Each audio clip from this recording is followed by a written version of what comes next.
써있는 부분들은 이제 암기법을 같이 소개할 건데, 암기법 없이 배우면 좀 되게 힘든 부분들이야. 왜냐하면은 우리가 처음 듣는 사람들의 이름이거든. 뭐 물론 아리스토텔레스는 한 번쯤 들어봤을 거야. 근데 탈레스라던가 또 누구야? 뭐 보일 아저씨, 라부아지에 뭐 이런 과학 관련 서적을 좋아하는 친구들을 제외하고는 되게 생소한 이름들이라서 이런 이름들을 어떻게 암기할 건지에 대해서 지금부터 좀 얘기를 해줄 겁니다. 자, 먼저 물질관 얘기를 좀 해볼게요. 물질관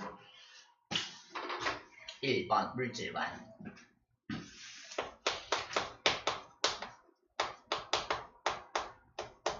물질관이 뭐냐면 물질에 대한 의견. 야, 예를 들어서 지금 막 이제 세상에 태어나 있는 사람 입장에서 이 나무는 뭐로 되어 있지? 책상은 뭐로 되어 있지? 나무로 되어 있고, 나무는 뭐로 구성되어 있지? 우리가 먹는 음식은 뭐로 구성되어 있지? 저 강아지는 뭐로 구성되어 있지? 이걸 궁금해한 거야.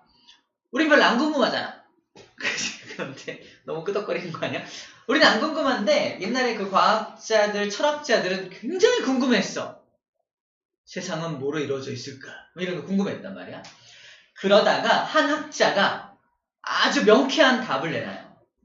세상의 모든 물질은 이거든 저거든 요거든 이거든 세상의 모든 물질은 다 물이야.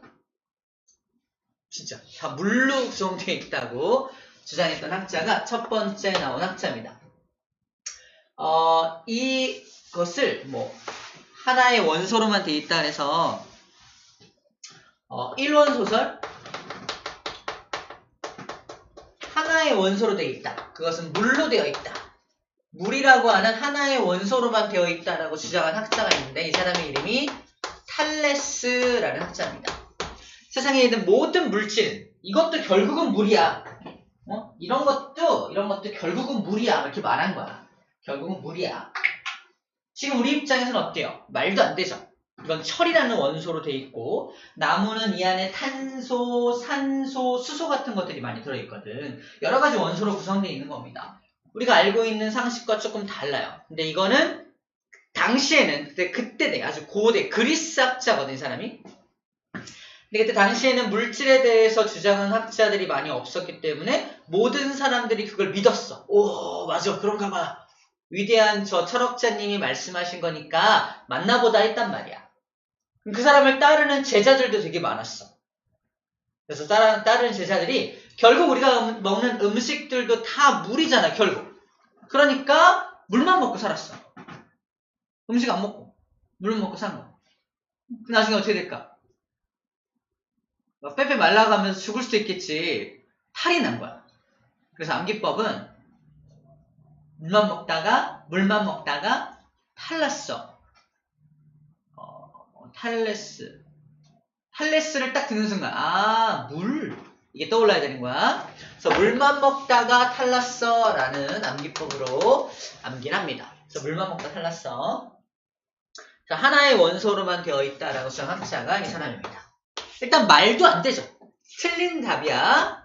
그래서 이 사람을 따르던 무리들이 하나씩 죽어나가니까 안 되겠다 싶어서 그 다음 학자가 등장을 하는데 그 다음 학자가 우리가 잘 알고 있는 아리스토텔레스입니다. 아리스토텔레스가 나와요. 우리 책에는 안 나오는 것 같아? 나오는구나. 아리스토텔레스라는 학자 나오는데 이 사람은 뭐라고 말하냐면 야, 무슨 물이야 말도 안 돼. 물만 있는 게 아니라 불도 있어. 흙도 있어. 공기도 있어. 물, 불, 흙, 공기라고 하는 네 가지로 돼 있어. 이렇게 말하는 거야. 야 무슨 물만으로 돼 있어. 아니야. 불도 있어. 흙도 있어. 공기도 있어. 그게 원소래. 불이 원소인가요? 불은 에너지입니다. 에너지야. 그냥 에너지를 불이라고 하고요. 흙은 그냥 그 안에 들어있는 미네랄 덩어리가 흙이잖아. 그지? 여러 가지 원소가 섞여 있는 거고요. 공기도 뭐 산소, 질소 이런 것들이 공기잖아요. 그죠? 우리가 알고 있는 상식과 좀 달라요. 가뜩이나 이 네 가지 원소로 돼 있는데 가뜩이나 또 뭐냐면 4원소설이라는데 4원소 변환설이라고 말해요. 이 사람이 주장한 건. 네 가지 원소로만 되어 있다라고만 한 게 아니라 이 네 가지 원소는 서로 뭐 할 수 있다? 변환될 수 있다라는 거야. 물한테 건조함이라는 습성을 제공하면 공기로 변해. 그 다음에 흙한테 뭘 공급하면, 에너지를 공급하면 불이 되기도 하고요. 이렇게 서로 막 바뀔 수 있다고 말하는 겁니다. 바뀔 수 있다고 말하는 겁니다. 서로 바뀔 수 있다고 말해요. 근데 탈레스의 주장보다는 조금 더 현실성 있다라고 사람들이 생각했나 봐. 그래서 사람들이 이 사람을 엄청 추앙합니다. 맞아! 이 사람이 맞아! 너 틀렸어! 그래서 당시 사람들이 또 이 사람을 엄청 좋아해. 그러다가 아주 이상한 일이 발생하게 됩니다. 무슨 일이 발생하게 되냐면, 그래, 아리스토텔레스님의 말이 맞다면, 모든 것들이 변환될 수 있다면, 이 쓸모없는 널려있는 쇳덩어리들을 값비싼 금으로 만들 수도 있지 않을까? 라고 사람들이 생각한 거야. 그래서 뭐가 시작되냐? 그 유명한 연금술이 시작됩니다. 이 사람이 연금술의 시작을 알려준 사람입니다. 연금술. 그래서 무려 몇 년 동안, 약 2000년 동안 연금술만 연구해요. 중세시대 내내, 이건 고대에 나온 건데, 이 사람으로 인해서 중세가 열리는데, 중세시대 내내 연금술만 연구합니다. 우리가 잘 알고 있는 뉴턴이라는 학자도 연금술사였어요. 뉴턴이 왜 죽었는지 알아? 연금술 연구하다가 납중독으로 죽은 거로 알고 있어요. 쌤이 알기로는 납중독으로. 그런 식으로 연금술만 연구했어. 성공했을까 실패했을까? 실패했습니다. 금을 만들어내지 못했어. 만들어 못했습니다. 그래서 중세시대를 뭐라고 불러주냐면, 이게 중세인데, 중세시대를 뭐라고 말하냐면은 과학의 암흑기라고 말해요. 과학의 암흑기. 과학의 암흑기다. 이 과학을 암흑기로 만든 사람이 누구다? 아리스토텔레스예요. 우리 위대한 학자로 알고 있지만 사실 과학계에서는, 철학으로 유명할지 모르겠지만 과학에서는 아주 나쁜 사람이에요. 사람들이 2000년 날아갔어. 잘못된 방향을 제시하는 바람에 2000년이 날아갔단 말이야. 이 사람이 잘못된 방향만 제시하지 않았다면 지금 좀 더 발전된 과학기술을 갖고 있을 수도 있지 않을까? 그죠? 얘들아, 학원 2시간까지 와. 그럼 2시 29분에 집에서 버튼 하나 누르면 쭉 와있구만. 안녕하세요. 그럴 수도 있다는 거야. 아리스토텔레스 때문에 그렇지 못하고 있을 수도 있다는 겁니다. 아무튼 그렇든 과학의 암흑기를 만든 사람이다. 이게 4원소가 뭐 할 수 있다는 내용 때문에 변환될 수 있다라는 이런 주장 때문에 이렇게 이런 일이 발생했을 수 있다라는 얘기를 합니다. 어쨌든 결국은 이 사람의 말도 맞아요, 틀려요? 결국은 틀린 말이죠. 우리가 알고 있는 상식과는 조금 다릅니다. 이걸 원소가 아니야. 원소가 아닙니다. 그래서 그 다음에 나온 내용이 뭐가 되는 거야? 이제 근대가 시작이 되는데 보일이라는 학자가 등장합니다. 보일. 자, 이제 중세시대가 여기까지 중세시대니까 이제 암흑기를 끝내고 현대과학의 시작을 알린 사람이 보일이라는 사람이라고 생각하면 돼요. 현대과학의 시작이라고 알려주고요. 이제 이 사람은 드디어 아니다. 세상에 있는 것들은 원소라는 물질로 구성되어 있다. 그죠? 잘못 썼네요. 이걸 원소설이라고 할게요. 원소설이라고 하고요. 세상에는 여러 가지 원소들로 구성되어 있다라고 말한 사람이 보일이라는 학자입니다. 맞죠? 여러 가지 원소들로 세상은 구성되어 있어 라고 말한 학자가 바로 보일이라는 학자고요. 그 다음에 이 보일의 실험을 통해서 증명 또는 더 많은 발견, 실험을 통해서 진짜로 그 원소들을 발견해준 사람의 이름이 라부아지에라고 생각하면 돼요. 그래서 보일과 라부아지에를 합쳐서 함께 외웁니다. 보일의 의견을 도와준 사람이 바로 라부아지에다 생각하면 돼요. 보일과 라부아지에. 자, 보면은 봐봐. 무슨 레스 보이죠? 무슨 스로 끝난 사람은 다 고대 학자들이에요. 그쵸? 고대 학자들은 잘못된 의견을 제시했지만 이제 근대 학자들은 일로 끝나거나 에로 끝나고 있죠. 끝 글자만 보고도 어느 시대 학자인지 어느 정도 알 수가 있겠네요. 그래서 그런 식으로 해서 원소에 대한 개념이 잡혀나간 게 이때 당시다라고 생각하면 되겠습니다. 잘 보면은 재밌는 사실이 있어요. 이 일원소설부터 해갖고 이때도 물이 빠지지 않았죠. 요 시간을 거의 중세까지 합치면, 고대부터 중세까지 합치면 한 3000년, 토탈 한 3000년 정도를 뭐가 원소라고 믿고 있었어? 바로 물이 원소라고 믿고 있어, 사람들이. 3000년 이상을 물은 원소야! 세상을 구성하는 아주 기본적인 입자야, 이렇게 믿었단 말이야.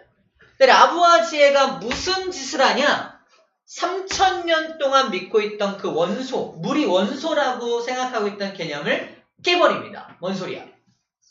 물을 분해해버려. 그 물을, 그 3000년간 원소라고 믿고 있던 그 물을 분해해버립니다. 그 물을 분해해버립니다. 라부아지에가 했던 그 물 분해 실험을 잠깐 보도록 하겠습니다. 아구 졸려.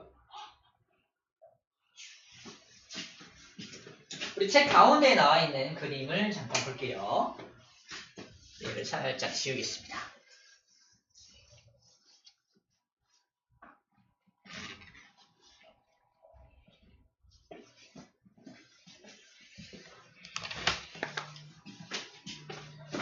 자, 이 그림이에요. 봐봐. 쭉 봐봐.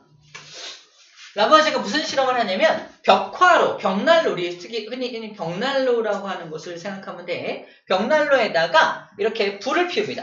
불을 피워요. 이렇게 불을 이렇게 피우는 거야. 불을 막 피우는 거. 불을 피우는 겁니다. 그 다음에 주철관이라고 하는 철로 된 길쭉한 관을 만들어. 철로 된 관, 뭐 파이프 같은 거야. 파이프 같은 거. 철로 된 관을 만든 다음에 거기다 물을 부어요. 물을 붓고 여기서 가열하면 어떻게 될까? 물이 끓겠죠? 물이 끓으면서 수증기가 되겠죠? 맞아요? 여기 사람들을 잔뜩 모아놔요. 사람들을 잔뜩 모아놓고, 야, 이거 봐봐! 잔뜩 모아놓고, 사람들 잔뜩 모아놓고, 이 실험을 하는 거야. 사람들은 당연히 여기 냉각수를 통해 나온 요 기체를 뭐가 나올 거라 예상했을까? 당연히 수증기가 나올 거라고 예상을 한 겁니다. 왜? 물을 부었으니까, 물을 끓이면 수증기 될 테니까, 그죠? 수증기가 나올 것이다 라고 예상을 했는데 여기 모인 기체가 뭐가 나오는 걸 확인한다? 수소가 나옵니다. 다시 말해서 여기 나온 기체를 자 보십시오. 수증기인 줄 알았죠? 불을 붙여보겠습니다. 수증기라면 불을 붙이면 어떻게 돼요? 불이 꺼져버리겠죠. 그치? 습기니까. 근데 여기다가 불을 붙이니까 펑! 하고 터진단 말이에요. 헐, 이게 무슨 일이야? 물에서 뭐가 나온 거야? 이렇게 된 거지.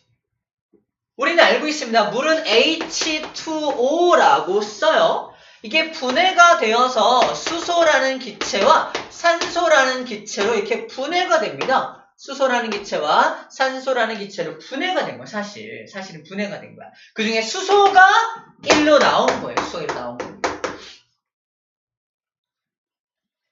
이 사람들이 느꼈죠? 당시에, 아주 오래전에. 뭐라고 말했을까? 헐. 알았을까? 헐! 이랬을 거 아니야. 고대 수업 이렇게 만나서 헐! 이랬을 거 아니야. 안 그랬을까? 그래서 엄청 놀랬단 말이야. 놀래가지고 뭐야? 왜 수소가 나오지? 나머지는 어디 간 거야? 이 산소라는 물질은 주철관에 달라붙어서 이 철을 녹슬게 만들었어요. 어떻게 확인하냐면 처음에 주철관의 질량을 잽니다. 100g이었어. 이 실험이 다 끝나고 나서 이걸 뚝 뜯어가지고 다시 질량을 재줍니다. 그랬더니 100g보다 훨씬 많아진 걸 확인한 겁니다. 주철관이 철이 산소가 달라붙지 않았을 때는 100g이었는데 이 실험이 다 끝나고 나서 다시 뜯어가지고 물 다 털어내고 다시 뜯어가지고 질량을 쟀더니 120g 또는 100g 이상으로 질량이 증가한 걸 사람들한테 보여줍니다. 자, 질량이 증가했어요. 뭐가 달라붙은 거지? 달라붙었다는 걸 보여줍니다. 당시에 그게 산소였는지 정확히 알 수 없었을지 모르겠지만 중요한 건 뭐야? 물이 분해가 되어서 수소라는 물질과 또 다른 어떤 물질로 분해되었다라는 건 확실했습니다. 그죠? 이 실험을 통해서 3000년간 이어졌던 그 원소라고 믿고 있던 물이 원소가 아니었다는 걸 최초로 실험적으로 증명한 사람이 누구다? 라부아제입니다. 이 실험 아무것도 아닌 것처럼 보이지만 사실 엄청난 실험이에요. 3000년간의 그런 고정관념을 깨준 실험이기 때문에 굉장히 중요한 실험이라고 생각하면 될 것 같습니다. 됐나요? 이게 그런 의미를 담고 있는 실험이구나 라고 이해해주면 되겠습니다. 자, 우리 중요한 것만 체크해볼까요? 결과는 무엇이다? 주철관 안쪽이 녹이 슬어서 질량이 증가한다. 뭐다? 산소를 확인한 거고요. 자, 나머지 저쪽 집기병에는 뭐가 모인다? 수소가 모인다. 그래서 분해가 되었으므로 물은 뭐가 아니다? 물은 원소가 아니다라는 겁니다. 물은 원소가 아니라는 걸 증명해준 실험이라는 거예요. 물은 원소가 아니다라는 걸 증명해준 실험입니다.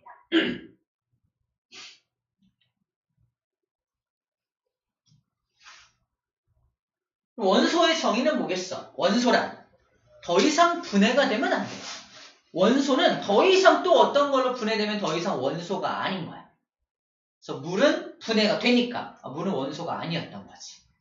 우리가 알고 있는 원소는 뭐 수소, 산소, 뭐 질소 등등 이런 것들을 원소라고 하거든요. 제가 원소 기호라고 불러줘야죠. 곧 외울 겁니다. 자, 원소는 이렇게 더 이상 이걸 더 이상 어떻게 분해? 그래서 더 이상 분해할 수 없는 것들을 원소라고 불러주게 됩니다. 아하, 그렇구나.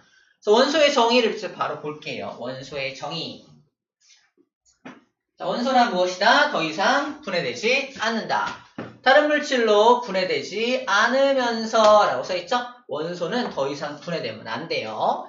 그 다음에 원소, 현재까지 알려진 원소는 총 몇 가지이다? 118가지나 됩니다. 118가지나 돼요. 미리 좀 알려줄게. 이걸 고등학생한테 알려주는 건데, 자, 우리가 알고 있는 원소가 총 118가지인데 원자번호 1번과 원자번호 2번 수소와 헬륨이거든요. 1번과 2번까지는 누가 만드냐면은 자연에서 만들어지는데 잘 알고 있는 한번 들어봤을 거야. 빅뱅이라고 하는 사건을 통해서 뻥! 우주가 대폭발하면서 빅뱅을 통해서 수소하고 산소가 만들어집니다. 그 다음 3번 리튬부터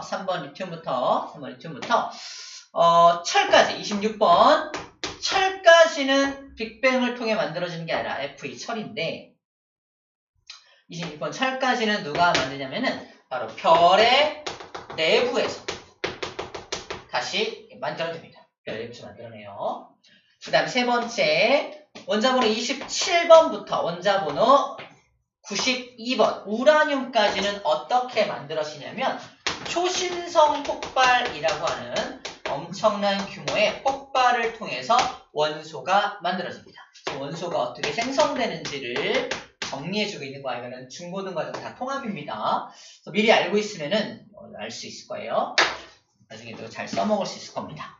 3번까지는 그래서 누가 만든 거냐? 바로 자연에서 만들어낸 겁니다. 자연에서 만들어낸 끝판왕이 누구다? 우라늄까지. 우리 원자력 발전에 이용하는 그 우라늄 있죠? 원자력 발전소에서 이용하는 그 우라늄이 자연에서 이 초신성 폭발을 통해서 만들어진 거고요. 근데 전체 원소가 몇 가지 있대? 118가지가 있다며? 그럼 나머지 93번부터 118번이 오간의 손이라는 녀석인데 118번까지는 누가 만드냐? 자연이 아니면 누구겠어? 사람이 인공적으로 만들어내는 거겠죠? 그래서 사람이 인공적으로 만들어내는 겁니다. 인공적으로 지금 만드는 기술이 있어요. 자, 이렇게 원소를 만들어낸 거예요. 좀 미리 좀 알고 있으면 좋을 것 같습니다. 책에 나와있어요. 2번에 90여 가지는 자연에서 발견된 것이고 그 밖의 원소는 인공적으로 만든 것이다 라고 써있잖아. 그좀 완전 디테일하게 이렇게 구분을 해준 겁니다. 여기까지는 자연에서 만들어진 거고 나머지는 인공적으로 사람이 만들어낸 것이기 때문에 그래요. 당연히 우리 주변의 모든 물질은 원소들이 조합을 이루어서 만들어진 거고요. 대부분은 두 가지 이상의 원소로 이루어져 있고요. 한 가지 원소로 이루어진 물질도 있습니다. 무슨 말이냐면은 이 설탕, 소금, 물 이런 것들은 이것들은 두 가지 이상 하나, 둘, 세 가지는 두 가지로 된 거잖아. 근데 알루미늄 포일은 말 그대로 그냥 알루미늄이라는 물질 하나로만 된 거예요. 한 가지 원소로 된 물질도 있지만 두 가지 또는 두 가지, 세 가지 원소가 뭉쳐져서 만들어진 물질도 있다라고 지금 말하고 있는 겁니다. 한 가지 원소로 된 물질도 있지만 두 가지 또는 세 가지 이상의 물질로 이제 만들어진 원소로 이루어진 이렇게 조합이 되어서 만들어진 물질도 존재한다라고 말하고 있는 겁니다. 곧 이제 어떤 원소들이 있는지 하나하나 배우도록 할 겁니다. 자, 일단 원소가 어디 이용되는지 먼저 정리를 하고 원소, 원자, 분자 구별하는 법까지 좀 알려줄게요. 자, 먼저 우리 잘 알고 있는 수소, 산소, 철, 금, 헬륨, 구리. 자, 이 그림 잠깐 볼게요. 자, 여러분 수소하면 어떤 이미지가 있는지 모르겠지만 수소 자동차도 있죠. 수소가 불을 갖다 대면 아까도 말했지만 뻥 터지는 성질이 있어. 뻥 터지는 성질을 이용해서 우리 우주선을 우주로 날려보낼 때 어마어마한 폭발력 또는 엔진 추진력이 필요하기 때문에 이 수소의 폭발력을 이용해서 날려보냅니다.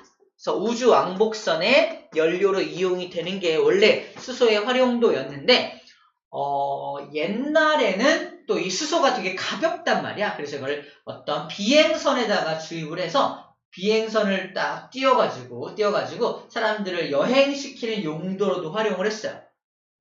그래서 한 100여 명의 사람이 수소로 가는 그 어떤 비행선에 타가지고 이렇게 여행을 하는 도중에 어떤 영국의 신사가 담배를 피다가 틱 던진 거죠. 어떻게 됐을까요? 그 100여 명의 사람이 다 몰살했습니다. 죽었어요. 실제 있었던 일이야. 그래서 우리 인터넷에 쳐가지고 수소 비행선 이렇게 치면은 그 수소 비행선이 불타고 있는 사진도 막 나오고 하는데 그때부터 이 비행선에다 수소를 사용하지 않고요. 수소보다 조금 무겁지만 그래도 가벼운 기체, 우리 잘 알고 있는 기체, 먹으면 목소리가 나는 그 기체 있죠? 헬륨입니다. 헬륨 기체를 집어넣어서 비행선을 만들어요. 그래서 분양이라고 써있는 커다란 이제 풍선 같은 거 본 적 있어요? 분양 써있는 커다란 풍선 또는 여러분들 이제 이렇게 놀이동산 같은 데 가면 이렇게 풍선 들고 다니는 거 있잖아. 다 헬륨 기체를 집어넣는 거야. 근데 수소 기체 집어넣으면 되게 위험합니다. 그래서 헬륨을 집어넣어요. 여기 나와있나요? 헬륨? 여기다. 비행선 나와있죠? 헬륨 비행선. 공기보다 가볍고 되게 안전합니다. 터지지 않아. 전혀 터지지 않기 때문에 괜찮아요. 그러니까 먹기도 하잖아. 목소리가 바뀌는 건 가볍기 때문에 목소리가 바뀌는 거고 이게 막 이상한 화학 반응이 일어나는 건 아닙니다. 그 얘기를 했던 거야. 자, 그 다음에 산소는요. 산소는 우리가 숨 쉴 때 이용을 하죠. 숨 쉴 때, 잠수부도 숨 쉴 때 이용을 하고요. 어떤 물질을 태울 때 이 나무를 불태우고 싶어. 산소가 없으면 타지 않아요. 그래서 산소가 있어야 불이 붙고 탑니다. 그래서 조연성이라고 불러줘요. 뭐 어떤 물질을 타게 하거나 생물이 호흡할 때 이용을 하고 공기 중에 무려 21%나 들어 있습니다. 공기 중에 21%밖에 없나요? 나머지는 이게 채우고 있어요. 누구다? 바로 여기 나와 있는 안 나와있네요. 나머지 78% 공기 중에 78%는 질소가 차지하고 있습니다. 여기 안 나와있으니까 비교할게요. 공기를 이루고 있는 78%는 질소고요. 나머지 21%가 산소라서 질소하고 산소만 합치더라도 몇 프로야? 무려 99%죠. 질소, 산소가 대부분이다라고 지금 말하고 있는 거예요. 자, 철은 이렇게 다리를 만들거나 건축물을 만들 때 이용을 하고요. 우리 지구 내부에 외핵과 내핵이라고 하는 부분이 있는데 거기에도 철이 잔뜩 모여져 있습니다. 철은 그렇게 정리하면 될 것 같고요. 금은 갖고 싶죠. 그죠? 갖고 싶습니다. 장신구로 많이 이용이 되고요. 금값이 한 돈에 약 40만원 정도로 많이 올라간 걸로 알고 있어요. 한 돈에 40만원. 잘은 모르겠는데 한 돈이 4.2g인가 막 그래요. 4g? 이 정도 요만한 돌반지 하나 40만 원 이렇게 올라갔습니다. 그래서 금테크라 그래서 금을 쌀 때 20만 원 정도 할 때 사놨다가 지급하면 2배 이상의 수익을 이건 무슨 말 하고 있는 거지? 아무튼 그래서 금은 이렇게 장신구로 많이 이용이 되고 있어요. 금을 왜 이렇게 사람들이 좋아하냐면 얘는 변하지 않아. 항상 색깔이 똑같아. 변함이 없습니다. 물론 이빨로 깨물면 흠집이 나잖아. 순금 같은 경우는 그러한데 얘는 변함이 없다라는 성질이 있습니다. 얘는 반응성이 너무 작은 금속이라서 다른 것하고 반응하지 않아요. 그래서 반응성이 작아서 장신구로 이용이 되고 우리나라도 이제 금관문화 그래서 신라시대 때부터 금을 이용해서 이런 뭐 왕관이라던가 이런 걸 많이 만들었었죠. 금괴가 보이네요. 이거 하나가 이제 몇 억 하는 거래요. 나중에 선물 하나씩 해줄게요. 자, 아무튼 구리 갈게요. 자, 구리는 구리하면 뭐가 떠올라야 되냐면 이런 전선 같은 거. 이런 전선이나 이런 전선 있죠? 어떤 전기를 공급하는 전선에 이용되는 것이 구리입니다. 그래서 이 전선들을 그래서 구리선이라고도 부르기도 해요. 전기가 잘 통하는 성질을 갖고 있고 좀 값이 싼 편이라서 구리선을 이용을 합니다. 구리보다 전기가 더 잘 통하는 물질이 있거든? 그게 금이야. 금이 훨씬 더 전기가 잘 통해요. 훨씬 더 빠르게 전기가 통하고 저항도 작아서 열도 잘 안 나. 금이. 금으로 이용하잖아. 금. 전국 곳곳에 금으로 만든 전선을 깔면 될 거 아니야? 그치? 그럼 어떻게 돼요? 무슨 일이 벌어지지? 절도범들이 밤사이에 전선을 끊어갑니다. 밤사이에 죽어있는 사람도 있겠죠. 가위와 함께 죽어있는 애들도 있을 텐데 어쨌거나 금은 너무 비싸기 때문에 전선으로 사용할 수 없어. 대신에 어디에 금이 들어있냐? 바로 핸드폰 안에 그 금으로 만든 전선을 집어넣어서 되게 빠른 처리 속도를 보이게끔 어떤 여기 칩 같은 거, IC 칩 같은 거 만들 때는 금을 이용해서 이렇게 전선을 만들어요. 얇게. 그래서 이거 여러분들 왜 폐 휴대폰 내면은 3,000원 막 주고 막 그러잖아. 왜 이거 왜 가져가는지 알아요? 이거 녹여서 금을 추출하는 거야. 금을 추출해서 이걸 금괴를 만들어요. 이게 사람들이 쓰는 핸드폰을 수거해서 금을 이렇게 만들어내는 사람들이 저기 어디 산간 오지에 가서 금광을 막 해가지고 거기서 얻는 금보다 훨씬 금을 많이 얻는데요. 그래서 폐핸드폰 사업을 도심 속의 금광이라는 말을 씁니다. 도심 속의 금광. 우리가 3,000원 내고 팔지만 실제로 거기서 뽑아낼 수 있는 금은 훨씬 더 많기 때문에 이렇게 막 사들이는 거야. 어쨌거나 뭔 얘기하는 거야? 구리 얘기해서 금 얘기했죠. 금 좋아하나 봐. 자, 아무튼 구리는 전선에 이용하지만 좀 더 전기가 잘 통하는 게 금이나 은 같은 게 훨씬 전기가 잘 통합니다. 실제 일본은 은으로 전선을 깔아놨어. 은으로. 대단하죠. 옛날에 일제가 우리나라에 또는 중국에 식민지를 삼았던 시절이 있었죠. 그때 그 일본과 우리나라에서 은을 다 가져간 거, 그거 갖다 깐 거니까 뭐 그래요. 그럴 수 있겠다 싶어요. 그죠? 그렇습니다. 일단 그런 것까지 정리하면 될 거야. 자, 마지막으로 이제 이것도 봅시다. 그 밖의 원소의 이용. 자, 규소라는 원소가 있어요. 이것도 원소입니다. 규소를 영어로 쓰면 좀 더 간단한데 규소가 원소 기호로 SI입니다.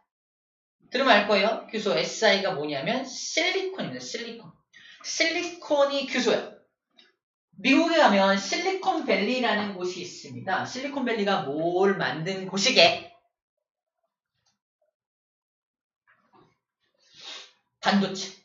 반도체를 만든 게 실리콘밸리예요. 바로 규소를 이용해서 반도체를 만든 거야. 규소는 어디 많이 들어있냐면 모래알 같은데 흙에 많이 흙 속에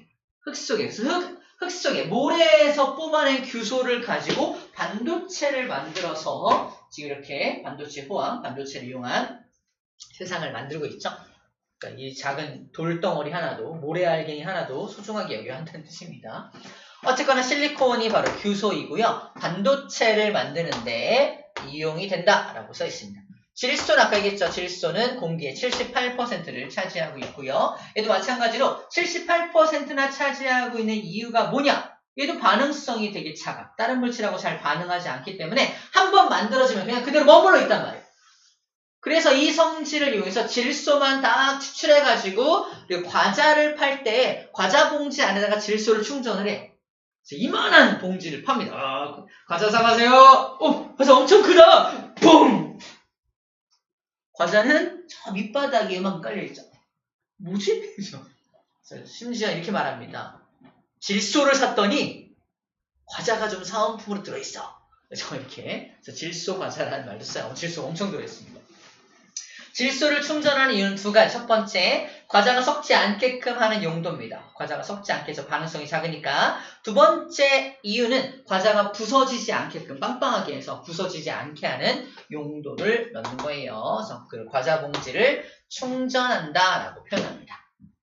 알루미늄은 AL, 알루미늄이라고 해서 아까 말한 알루미늄 호일 같은 거 만들 때 이용을 하죠. 또는 우리 일회용 접시 같은 거, 알루미늄으로 만든 접시 같은 거 만들 때 이용을 하게 됩니다. 이 원소 기호들하고 좀 익숙해지면 이제 좀 쉬워질 거예요. 이제 좀 미리 보고 올까요? 우리가 보고 있는 이런 나무들, 뭐 이런 철들만 얘기했는데, 그 밖에 물질들 볼게요. 자, 다이아몬드 하나씩 갖고 있죠? 꺼내볼까요? 다이아몬드. 없어. 하나도 없네요. 아무튼 다이아몬드는 탄소라는 원소로 구성되어 있습니다. 연필심 있잖아요. 연필. 연필심도 탄소거든요. 연필심도 탄소고 다이아몬드도 탄소로 되어 있어요. 연필심을 잘만 조합하면 다이아몬드로 만들 수 있습니다. 해보세요. 시작. 안 돼? 옛날 영화 중에 슈퍼맨이란 영화가 있어요. 슈퍼맨. 슈퍼맨이 와바바 날아갑니다. 여자친구가 생겼어. 그래가지고 여자친구를 이용해서 다이아몬드 반지를 하고 싶은데 다이아몬드 반지가 없는 거지. 어디로 날아가냐면 흑연 공장, 이런 연필심 만드는 곳에 막 날아가요. 그래서 그 재료를 손으로 딱 잡더니 엄청난 압력을 가하고 눈에서 레이저가 막 나갑니다. 그런 장면이 진짜 있어요. 딱 손을 피니까 어떻게 될게요? 반짝반짝반짝한 다이아몬드가 나오는 장면이 있었어요. 아주 오래된 영화인데 이게 실제로 가능하다 불가능하다? 가능합니다. 그래서 우리가 결혼할 때 이 다이아몬드 반지를 주고받거든. 그게 다 뭐다? 인공으로 만든 다이아몬드예요. 천연 다이아몬드는 우리가 구경도 못합니다. 너무 비싸가지고. 우리가 흔히 끼고 다니는 다이아몬드 반지 같은 거는 다 인공적으로 만든 거다라고 생각하면 돼요. 다이아몬드 반지도 꽤 비싸죠. 어쨌든 그래요. 자, 아무튼 연필심이나 다이아몬드 반지나 같은 탄소로 되어 있다는 게 지금 쌤이 말한 내용들이야. 하지만 어떤 방식으로 조합이 되어 있냐에 따라서 값싼 연필심이 되기도 하고 값비싼 다이아몬드가 되기도 합니다. 나무젓가락 나무니까 아까 말한 탄소, 수소, 산소로 되어 있다라고 했죠. 플라스틱도 탄소, 수소, 염소는 CL이거든요. 염소로 되어 있다. 우리 몸속에는 되게 다양한 물질이 들어있죠. 칼슘 같은 거, 뼈를 구성하는 칼슘이나 철, 우리 피를 구성하는 헤모글로빈, 철, 또 칼륨 등등 여러 가지 물질로 되어 있는 게 우리 몸이고요. 공기 중에 제일 많은 건 질소, 산소가 제일 많다고 했죠. 그 외에 아르곤, 헬륨들도 들어있고요. 바닷물도 물이니까 당연히 수소, 산소가 들어있고요. 짠맛은 염화 나트륨이죠. 그래서 따로따로 하면 염소와 나트륨이라고 말을 해요. 그 다음에 염화, 마그네슘, 황산, 마그네슘 등등, 마그네슘, 황 등등 여러 가지 물질이 들어있습니다. 지금은 이런 여러 가지 원소들이 존재하는구나 라는 정도로만 정리해주면 될 것 같아요. 자, 지금 이거를 좀 먼저 얘기했고요. 자, 원소, 원자, 분자. 이제 이거를 구별하는 법을 좀 미리 얘기를 할게요. 이게 뒤에랑 연결되는 부분이라서 지금 미리 좀 해놓으면 좋을 것 같습니다.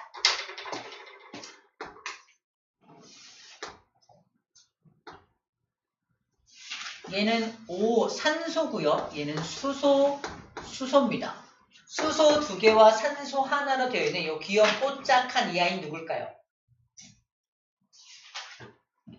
H 2개, 산소 하나로 구성되어 있는 물입니다. 물을 뭐라고 표현하냐면 분자라고 표현을 합니다. 물 분자. 자, 그래서 분자가 뭐냐? 분자란 성질, 어떤 성질을 가진 가장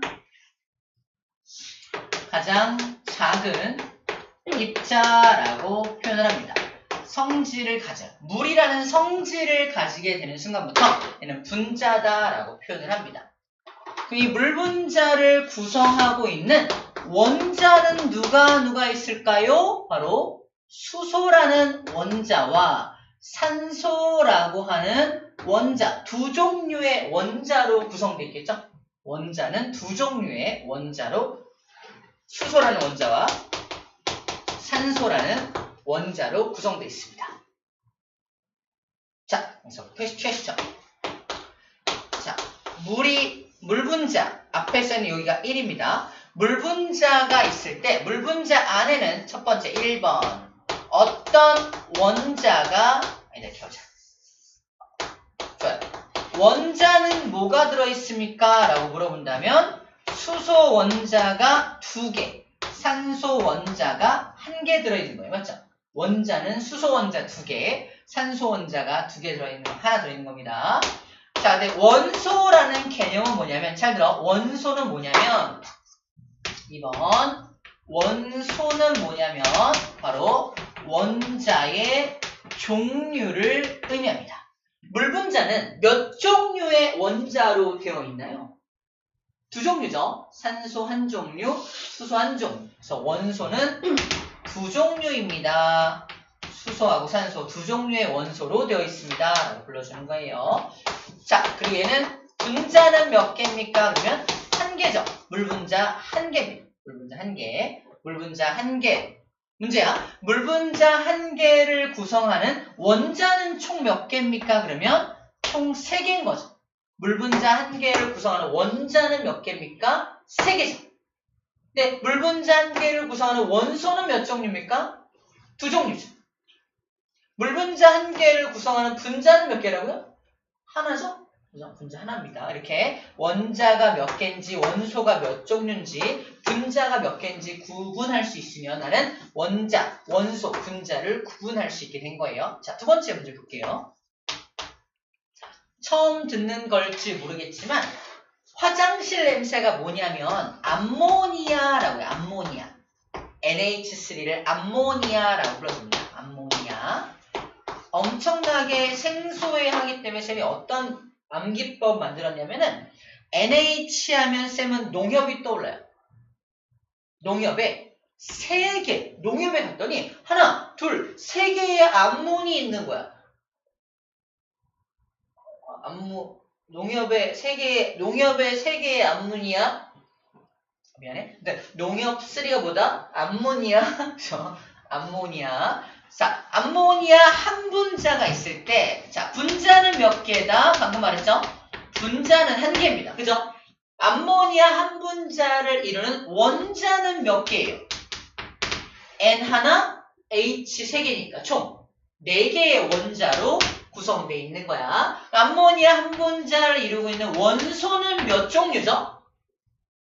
2종류죠. 질소 하나, 질소 1종류, 수소 1종류, 총 2종류가 됩니다.